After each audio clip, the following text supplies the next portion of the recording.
My dear friends, मैं राहुल फतेहपुरिया अपने channel में आपका स्वागत करता हूं। जैसा कि आप सभी लोग जानते हैं, भारत में एनआईसी के डेटा के अनुसार 2 लाख से ज्यादा लोग प्रति वर्ष बैंक से परेशान होकर बैंक के शोषण से सुसाइड कर रहे हैं। बैंक से आप 2 तरह के लोन ले सकते हैं। एक, बैंक आपको सिक्योर्ड लोन देता है जिसमें बैंक आपकी किसी भी न किसी इमूवेबल अथवा मूवेबल संपत्ति जैसे कार, गोल्ड अथवा मकान को गिरवी रखकर आपको लोन देता है। दूसरा, बैंक आपको अनसिक्योर्ड लोन देता है जिसमें पर्सनल लोन, क्रेडिट कार्ड एवं अन्य तरह की फाइनेंशियल फैसिलिटीज कवर की जाती है। आप देखें, किसी भी अनसिक्योर्ड लोन को रिकवर करने के लिए बैंक आपके चेक को डिसऑनर करवाकर एनआई एक्ट की प्रोसीडिंग्स में आपके अगेंस्ट केस फाइल कर सकता है। दूसरा, बैंक आपके अगेंस्ट एफआईआर करवा सकता है 420 चीटिंग की, फ्रॉड की। तीसरा, बैंक आपके खिलाफ सिविल कोर्ट में रिकवरी सूट दायर कर सकता है। चौथा, बैंक आप देखें आपके अगेंस्ट रिकवरी एजेंट्स को लगा देता है जो आपको मेंटली हैरेस करने का काम करते हैं। आज देखें, लाखों लोग भारत में रिकवरी एजेंट्स के शोषण से परेशान होकर सुसाइड कर रहे हैं। आप देखिए, रिकवरी एजेंट को अगर आपके घर आना है, आपसे लोन रिकवर करना है, तो वो आपके घर नहीं आएगा, आपके पड़ोसी के घर जाएगा पहले और आपके पड़ोसी से पूछेगा, जी श्यामलाल जी इस गली में रहते हैं क्या? अरे उस रिकवरी एजेंट को पता है आपका मकान कौन सा है, उसके बाद भी वो आपके पड़ोसी के पास जाके मकान पूछता है। इससे आपकी मार्केट में इमेज, मार्केट में वैल्यू को डाउन करने की कोशिश करता है। आपके घर में जो कमजोर लोग होंगे, बुजुर्ग, महिलाएं, बच्चे, उनको जाकर पूछेंगे, जी श्यामलाल जी कहां गए? अरे उनको पता नहीं है 10 से 6 श्यामलाल जी ऑफिस आते हैं। उनको आके कहेंगे, साहब श्यामलाल जी को कौन लोन चुकाए? श्यामलाल जी से खुद से आके नहीं कहेंगे वो कभी भी। आपको यदि कोई भी बैंक का कर्मचारी, रिकवरी एजेंट अगर आपके घर पर आकर किसी भी तरह से बदतमीजी करता है तो आप उसके खिलाफ एफआईआर दर्ज करवा सकते हैं, उसके खिलाफ अपने नियर बाई थाने में कंप्लेंट दे सकते हैं। किसी भी बैंक के कर्मचारी को, रिकवरी एजेंट को इस तरह का कोई अधिकार प्राप्त नहीं है कि वो आपके घर आए, आपको मेंटली हैरेस करे, आपको टॉर्चर करे। किसी भी तरीके से बैंक कर्मचारी आपको परेशान नहीं कर सकता है। आपने लोन लिया है, मर्डर नहीं किया, रेप नहीं किया, आपने सिर्फ लोन लिया है और लोन लिया नहीं है, बैंक ने लोन दिया आपको जबरदस्ती पीछे पड़ के। बैंक के एजेंट्स जो होते हैं, आप देखिए, बैंक के एजेंट तरह तरह से मार्केटिंग के फंडे अपनाते हैं। लोन देते टाइम आपसे, जी लोन ले लीजिए, स्कीम ले लीजिए, ये ले लीजिए, वो फ्री मिलेगा, ये फ्री मिलेगा, और बाद में आपसे डबल इंटरेस्ट रेट चार्ज करते हैं। आप देखिए, बैंक बोलता है आपको 9% इंटरेस्ट रेट, उसके बाद चार्ज करते हैं क्यूमुलेटिव इंटरेस्ट रेट। जी आपने 17 तारीख को पेमेंट देना था, आपने 18 को दिया, जी 250 रुपए पेनल्टी जमा कराओ साहब। आप देखिए कितनी कितनी पेनल्टीज, हेवी पेनल्टीज बैंक आप पे इंपोज कर रहा है। आप इसके अलावा देखें कि बैंक के कर्मचारी, रिकवरी एजेंट्स जो आपको परेशान कर रहे हैं, आपको हैरेस कर रहे हैं, आप उनके अगेंस्ट एफआईआर करवा सकते हैं, नियर बाई थाने में कंप्लेंट करवा सकते हैं। उसके बाद वो आपको परेशान नहीं कर सकते। अब हम बात करते हैं दूसरे पॉइंट की। आप देखें, बैंक कई बार कस्टमर्स को डराकर धमकाकर उनसे पैसे निकलवाने के लिए आपके अगेंस्ट 420 चीटिंग की एफआईआर दर्ज करवाता है।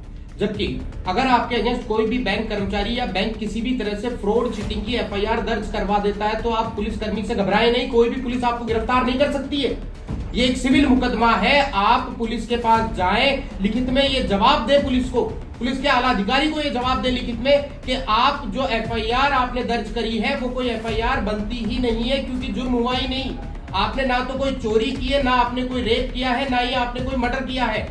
आप देखें, आपके खिलाफ जो एफआईआर दर्ज की गई है वो एक झूठे तथ्यों के आधार पर दर्ज की गई है। आप पुलिसकर्मी को ये जवाब देंगे कि ये एक सिविल मुकदमा है, मैंने बैंक से लोन दिया था और बैंक ने मेरे को लोन दिया था, उस लोन को मैं पैसे नहीं होने की वजह से चुका नहीं पाया, मैंने किसी के साथ कोई चीटिंग, धोखाधड़ी नहीं की, ये एक सिविल मामला है। और पुलिसकर्मी से आप निवेदन करेंगे कि वो आपकी एफआईआर पर फाइनल रिपोर्ट, अंतिम रिपोर्ट इस प्रकार प्रस्तुत करे कोर्ट में कि साहब कोई अपराध नहीं हुआ, लोन लिया था, एग्रीमेंट था, सिविल मुकदमा है, अगर मैं रिकवरी पैसे नहीं चुका पाता हूं बैंक के तो बैंक जाए कोर्ट और कोर्ट में अपनी रिकवरी करवाए। पुलिस का काम नहीं है बैंक के पैसे निकलवाना, पुलिस बैंक वालों की दलाल नहीं है।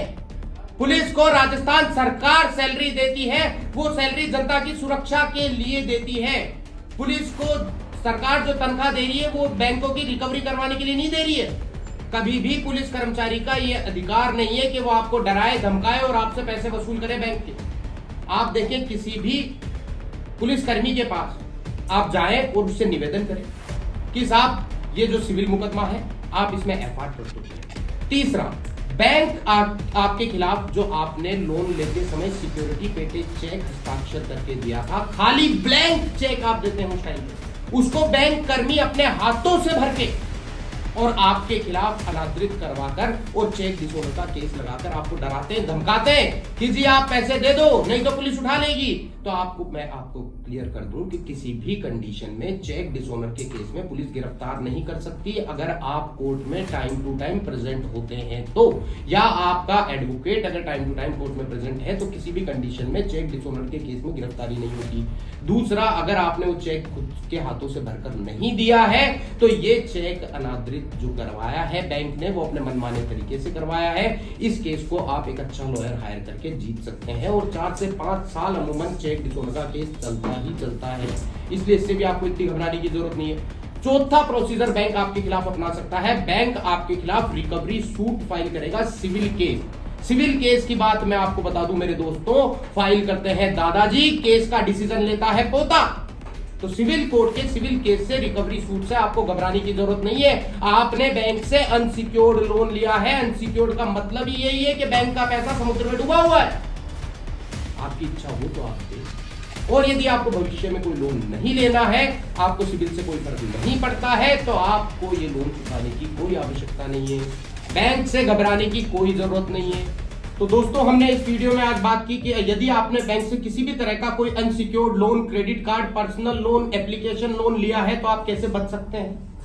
हमारे अगले वीडियो में हम बात करेंगे यदि बैंक से आपने किसी भी प्रकार का सिक्योर्ड लोन लिया है, सिक्योर्ड मतलब आपका गोल्ड रख के, आपकी कोई गाड़ी रख के, आपकी कोई प्रॉपर्टी रख के, तो उस कंडीशन में यदि आप लोन नहीं चुका पाते हैं तो आप बैंक के अत्याचार, शोषण से कैसे बचेंगे, ये बात हम नेक्स्ट वीडियो में करेंगे दोस्तों। Thank you.